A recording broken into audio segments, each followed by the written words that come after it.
Hello दोस्तों, जय हिंद, जय भारत, जय संविधान। जैसा कि आप लोग जानते हैं कि हिंदुस्तान के अंदर बहुत कुछ चल रहा है इस वक्त, पर फिर मैं भी ये बोलना चाहूँगा कि आप लोग अगर मेरे चैनल में नए हैं तो पहले सब्सक्राइब कीजिए, लाइक कीजिए, कमेंट कीजिए, शेयर कीजिए। अगर पुराने हैं तो पहले से हैं तो उनको अपील करूँगा कि लाइक कमेंट शेयर कीजिए और वीडियो को पूरा देखो। पूरा देखने से ही पता चलेगा कि हमारे बात का क्या वैल्यू होता है और हमारे बात में कौन सा बात आती है, और आप बात समझ पाएंगे, सब तरफ से जान पाएंगे कि किस मुद्दे पर मैं बात कर रहा हूँ। ज़रूरी है आप लोग को पूरा वीडियो देखना, और एक जगह देखकर बाइकआउट कर दे तो एक्चुअली बात तुम लोग समझ नहीं पाओगे हिंदुस्तान के अंदर क्या चल रहा है। जैसा कि आप लोग कौन से मुद्दे पे आप सुनना चाहेंगे, हर मुद्दे से एक जरा बोल दे रहा हूँ, सुन लीजिए। जैसा कि आप लोग जानते हैं, वोट चोर गद्दी चोर, वोट चोर गद्दी चोर। लोग वोट चोरी करके मंत्री, प्राइम मिनिस्टर सब कुछ बन जा रहे हैं, पर इनको पर आवाज़ उठाने के लिए कोई इंसान तैयार ही नहीं होता है। सिर्फ एक राहुल गांधी और राहुल गांधी के साथ जो दे रहे हैं वो लोग। आवाम अब तक आवाज़ नहीं उठाई, जहां आवाम बहुत कम आवाज़ उठा रही है कि वोट चोर गद्दी चोर।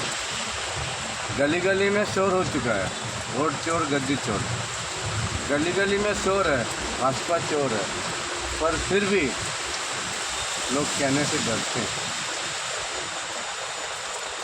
एसआईआर का मुद्दा ले लो, जीते जागते इंसान को मार देना, वोट लिस्ट से डिलीट कर देना, डॉक्यूमेंट हज़ारों डॉक्यूमेंट मांगना। अरे जो 11 डॉक्यूमेंट मांग रहे हैं इलेक्शन कमिश्नर, नागरिकता तय करने की उनको हकदार किसने दिया है?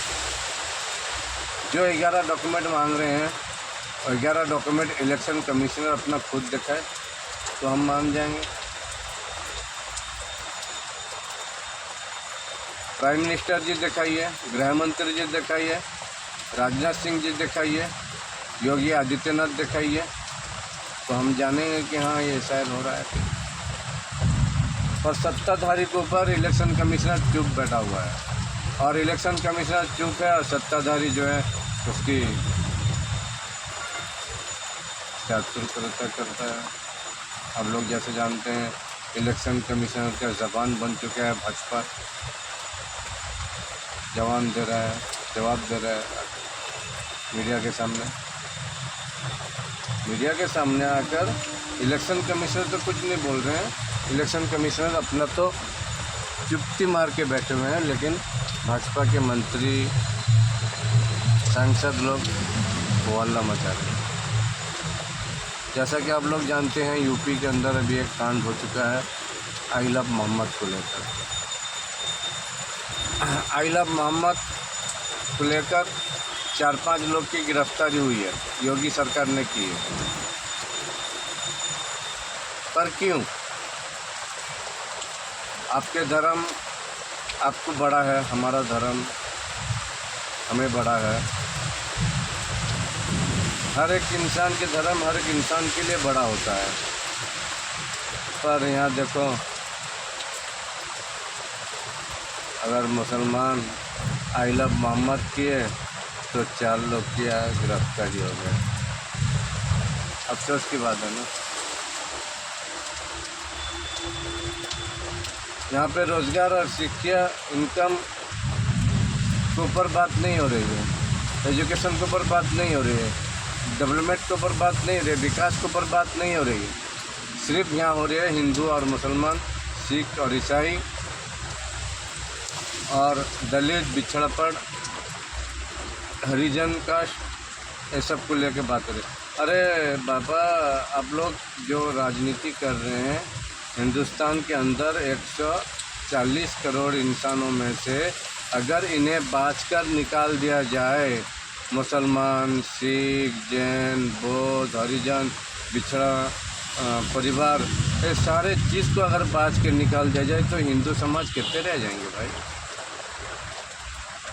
ये सारे लोगों की वोट लेकर उन लोग प्राइम मिनिस्टर, मंत्री, विधायक, एमएलए, सांसद बनना मंजूर होता है, पर आए तो सरकार पे बात कुछ और करते हैं। वोट लेने के लिए हाथ जोड़कर पैर पड़ते हैं आप लोग के, और आप लोग भी बेवकूफ़ हो, पैसों के लालच में डूब जाते हैं। सही माने में देखा जाए, एक बार जो पैसा लेके बिक गया, 5 साल वो मुँह चुप करके बैठता है, और आप लोग वही करते हैं। आप लोग वही करते हैं, 500 का हरीपति पकड़ते हो और वोट देकर अपना हक ख़त्म करते हो बोलने का। संविधान हमें इजाज़त देता है हम खुलकर बोलें, पर भाई यहाँ खुलकर बोलने पर पाबंदी लग रही है। संविधान हमको इजाज़त देता है हम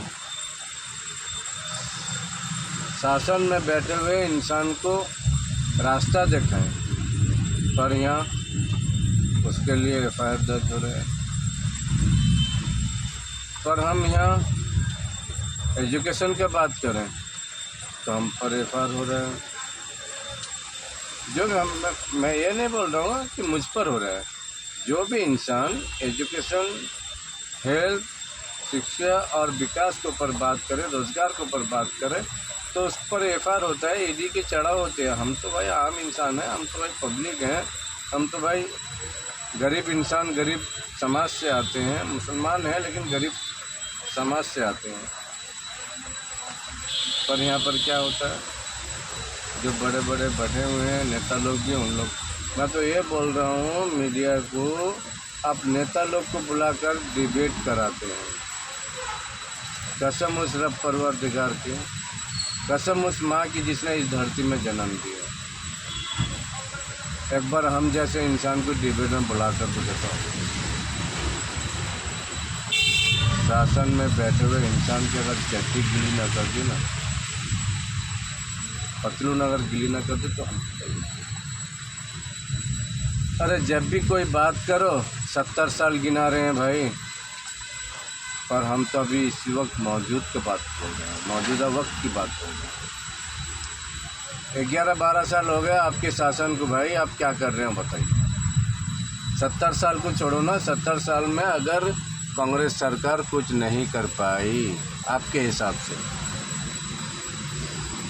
आपके हिसाब से 70 साल पे अगर कांग्रेस सरकार कुछ नहीं कर पाई तो आप 11 साल में क्या करे हैं बताओ ना। 11 साल में क्या किए, हिंदू किए हैं, मुसलमान किए हैं, सिख किए हैं, जैन किए हैं, बौद्ध किए हैं, ईसाई किए हैं, क्यों भाई, हरिजन किए, पिछड़ा दलित किए हैं, यही सब राजनीति आप लोग कर रहे हैं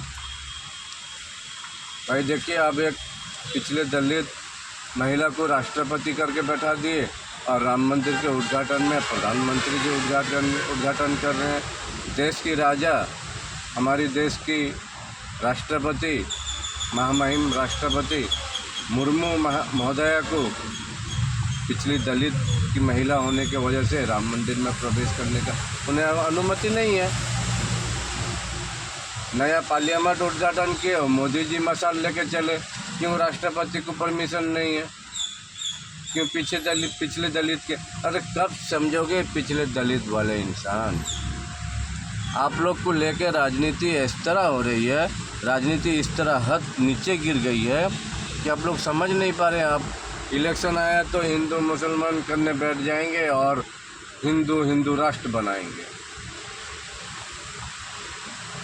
बनाने वाले चले गए कहाँ, वहाँ चले गए जहाँ हर कोई इंसान को जाना होता है। वही होता है जो मंजूर खुदा होता है। हम तो सिर्फ बता सकते हैं, कुछ दिखा नहीं सकते हैं, क्योंकि हमारे अगर कुछ वीडियो हम दिखाना भी चाहें ना, एडिटिंग की वजह से एडिटिंग करके वीडियो डालना चाहिए यूट्यूब पे, तो हमारे यूट्यूब चैनल पे कॉपीराइट पड़ रहा है। इसलिए हम सिर्फ बोल सकते हैं, दिखा नहीं सकते। अगर दिखा देते तो कॉपीराइट पड़ जाएगा हमारे वीडियो में, हमारे चैनल पे। तो इसलिए बोल रहा हूँ भाई लोग, होश में आओ, समझदार बनो, समझो। यहाँ देखो, हमारे मोदी जी की डिग्री दिखाने की बात हुई, मोदी जी ने लंठन दिखा दिया। रोजगार की बात हुई, मोदी जी ने डंडा मरवा दिया। हेल्थ और शिक्षा की बात हुई, मोदी जी ने पिछवाड़ा दिखा दिया। बोलने को तो शर्म आती है भाई, क्या करें, बोलना तो पड़ेगा। नोटबंदी की 15 दिन की टाइम मांगे, 50 दिन की टाइम मांगे, हमें जो सज़ा देंगे। कहाँ गई हिंदुस्तान की सरकार, कहाँ दी सज़ा? दर दाम के ऊपर देख लीजिए, दर दाम इतनी बढ़ चुकी है कि ज़रूरत से ज़्यादा। कहाँ पेट्रोल 70-80 की मिल रही थी, अब 100 पार है। कहाँ गैस सिलेंडर 400 में 350, 450, 400 मिलता था, आज 1000 पार है। तो सोचो ना, देश की किस तरह हरिलुट कर रहे हैं लोग। एक गरीब इंसान, एक आम इंसान अगर रोज़ कमाकर घर पे जाए, पॉकेट पे 1 रुपया नहीं बचता। पनीर परिवहन हुए, दाल चावल हुए, आटा हुए, लेने के बाद में पॉकेट में 1 रुपया नहीं बचता। क्या करेगा, कैसे करेगा उन्नति वो? इसलिए बोल रहा हूँ, अब के बार बहुत हो गया महंगाई का मार। अब के बार बहुत हो गया महंगाई का मार। अब के बार कांग्रेस सरकार। मैं सारे हिंदुस्तान को आह्वान देना चाहता हूँ, एक गरीब मजदूर इंसान के होने के वजह से मैं आप लोगों को आह्वान देना चाहता हूँ, बहुत हो गया अब के बार महंगाई का मार, बहुत हो गया अब के बार शिक्षा की मार, बहुत हो गया अब के बार रोज़गार की मार, बहुत हो गया अब के बार हेल्थ का वार, बहुत हो गया अब के बार कांग्रेस सरकार। अब के बार कांग्रेस सरकार जो आएगी, कांग्रेस सरकार देगी आपको रोज़गार, देगी आपको हेल्थ, देगी आपको शिक्षा, देगी आपको हर फैसिलिटी, देगी आपके पॉकेट को मनी। पर यहाँ आप लोग को, जो आप लोग के पॉकेट से मनी निकाले, जो आप लोग के पॉकेट से पैसा निकाले, आप उसे ही देते हैं वोट आप देते हैं, नहीं देते हैं, वोट चोरी तो हो रही है ना। आप वोट जिससे दो, लेकिन बोल रहे हैं ना 50 साल तक हमारी सरकार रहेगी, पर 50 साल तक हमें कोई हिला नहीं सकेगा। भाई किस दावे के साथ बोल रहे हो भाई? आज की ज़िंदगी कल को नहीं, आज की ज़िंदगी कल को नहीं। आप किस दावे के साथ बोल रहे हो 50 साल तक हमें कोई हिला नहीं पाएगा? इस तरह लोगों के हैरान करते होगे। लोग पढ़ लिख कर मूर्ख बन रहे हैं, अंधभक्त बन रहे हैं, गोबर भक्त बन रहे हैं। देखो, हजारों सैकड़ों की माएँ अनाथ आश्रम में रहेंगी, पर वो गौ माता की सेवा करने के लिए तैयार है। इसको बोलते हैं अनपढ़। जो माँ अपने कोख से जन्म करके इस दुनिया में उसको आँख खुलाई, दिखाई, हाथ पकड़ कर चलाई, आँचल में छुपा कर सुलाया, जब बुखार आई माँ अपने खुद कमल ने उड़कर उसे उड़ाकर सुलाया, पर वो आज माँ को और बाप को लेकर अनाथ आश्रम में छोड़ रहा है, और वो खुद गौ माता की सेवा में लग गया। इसे बोलते हैं अंधभक्त। भाई आपने तो रेल बेचा, एयरपोर्ट बेचा, प्लेन बेचा, देश की ज़मीन बेची, इससे बड़ी बेईमानी और क्या हो सकती है? और बेईमानी करें हैं, ख़रीद कर इलेक्शन कमीशन खरीदे हैं, ईडी खरीदे हैं, सीबीआई खरीदे हैं, हर कोई चीज़ खरीदे हैं। जो बेईमानी का रग रग में वाकिफ़ है, ये भाजपा सरकार में। मैं डरता नहीं हूँ यार, मैं डरने वाला में से नहीं है जो मैं डर के बोलूँगा। मैं खुल कर बोलता हूँ, क्योंकि संविधान हमें इजाज़त देती है खुल कर बोलने का।